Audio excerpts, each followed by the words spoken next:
Unlocking the secret, something in reserve. Hello, language explorers. Today, we're diving into a fascinating English phrase that often puzzles learners, something in reserve. This expression is a wonderful example of how English can package a lot of meaning into just a few words. So, let's unpack it together and discover how to use it effectively in your conversations and writings. The phrase, something in reserve, refers to keeping an extra amount or backup of something for future use. It implies that you're not using all of your resources or abilities at the moment, and you have additional support or supplies set aside for when they are needed. This can be applied to many areas of life, from physical objects to mental capabilities. Literal use. In its most direct sense, something in reserve can refer to tangible items. For example, if you're planning a long trip, you might keep an extra tire in reserve in your car.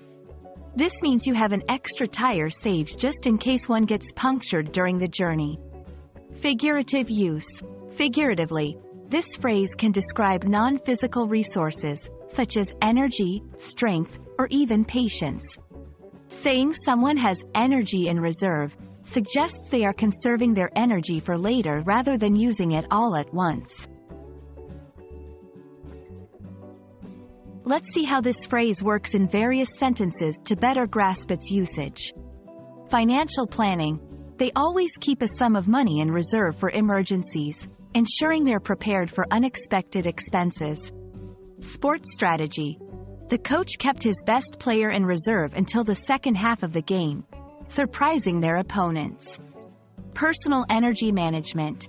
Even after a long day of work, she seems to have patience in reserve for her family.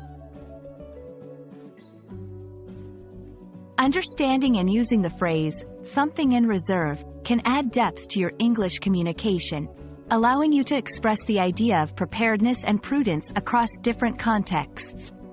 Remember, mastering a language is not just about knowing words and grammar but also about capturing the nuances in expressions like this one. We hope this exploration has added another useful phrase to your linguistic toolkit. Happy learning, and see you in our next video adventure.